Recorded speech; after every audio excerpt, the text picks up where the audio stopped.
I found this piece of parchment in my cellar just now, and upon it says, "There is in the land of Manar a vast still lake that is fed by no stream, and out of which no stream flows." This script kinda looks similar to a Lovecraft story I know. The Doom That Came to Sarnath. You know what? Let's go to the studio and I'm gonna tell you a little bit about that book and give you a closer look. Hello and welcome back to Series Explained, where I explain the book and or short story so that all you supple sacred souls need not to read a single word. The summer vacation has just started, and therefore I will try to pump out 2 videos this month. One of them being super short at 3 pages, and the other being a 6-page long description of Lovecraft's Dream City, followed by its destruction. Or maybe I should rather call it The Doom That Came to Sarnath. These scripts are written months in advance, so I had no idea how little time I had. I have summer jobs, I have work. I work. This story too has no real story to speak of, as actually half the book is just descriptions. And because sentences with just adjectives can go on forever, the book has sentences such as, "With strange art they were builded, for no other city had houses like them. And travellers from Thra and Ilarnek and Kadathron marvelled at the shining domes wherewith they were surmounted." The descriptions tell of a slight knowledge of ancient cultures, as the Romans and Greeks, for the city had amphitheatres, aqueducts, domes and high stretching towers. The city must have resembled both the most unbelievably perfect sci-fi city of the future and a great city of ancient times. The story tells everything in a matter-of-fact way. I have no idea what the fuck Manar is, but the first sentence of the story is, "There is in the land of Manar a vast still lake that is fed by no stream, and out of which no stream flows. Then 10,000 years ago there stood a city by its shore. There stood by its shore the mighty city of Sarnath, but Sarnath stands there no more." It seems this was meant to be a part of a greater story, and from the build-up of the names and such, it seems to be a part of the dream cycle. But this is the 3rd story in this book, so to just pull out the most advanced story elements of the most advanced stories Lovecraft had created, probably not the brightest thing someone could have done. Jesus Christ, my guitar is in the way. This is where we get into spoiler territory, so if you want to start reading and think this quite short book might be a good place to start, I would say you should stop watching now before I get into spoiler territory and start talking about endings and eldritch alien gods. If any of you interested readers are having troubles to find a book online, I will have the link in the description and in the pinned comment below.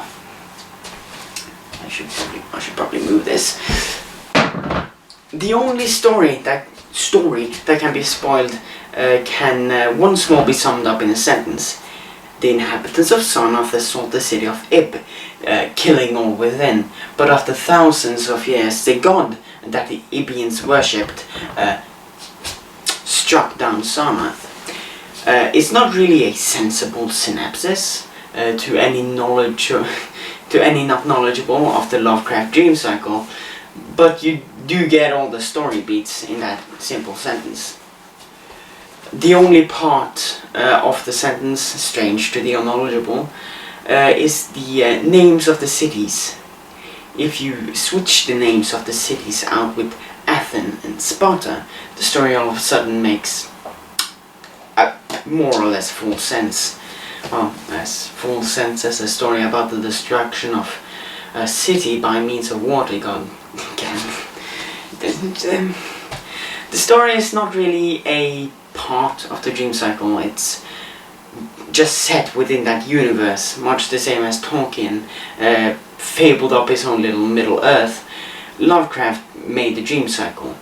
The dream cycle world is just about the same as ours, but a lot more magical, as you might have noticed. From the mere fact that a fucking water lizard God resurrected a bunch of dead lizard humans to bring their wrath upon a super city the size of a decent sized country. Yeah, it's definitely quite magical, I would say. The story is 6 pages long, one of the longest I have covered so far, well, except for The Hobbit. But I really have noticed nothing else. But I really have nothing else to say about it than what I have already said. Most of the pages are used to explain every avenue of the city, the exact way the Ibians attacked, the way the old priests hold their rights to detest the old water god, the skin complexions of the Ibians, the way their city looked, the way the mountains formed around the cities and the lakes, the fucking trade routes, who the fuck is Cadathron, and last but not least, the fucking papyrus of Ilarnek. Who exactly has to know about the fucking papyrus? With all that fucking around, I really need to calm down with the profanity. There comes a point in reading the book where you go, what, this thing is 6 pages long? It seems a lot shorter. The book is a big bunch of nothing, so the end, I guess. Wait! Hold thine fucking horses! It's still with the profanity. What month is it? I have no clock, and clocks don't tell what month it is anyway. Fuck, I'm retarded. But the month is still June, as of time of recording, probably July by the time you see this. It almost seems like I'm making more than one video a month. Maybe it doesn't. I hope you enjoyed the video. If you did, subscribe. There will be more like it. If you didn't like it, you wouldn't be seeing this now, so I don't think I need to speak to that part of my viewer base. I have made a website where you can read my scripts and point out all the grammatical errors. And I'm thinking about starting a live streaming channel where I, you know, live stream the process of making these reviews. A like would be greatly appreciated, and comment if you have any special wishes when it comes to books for me to cover. Thank you for watching, and goodbye.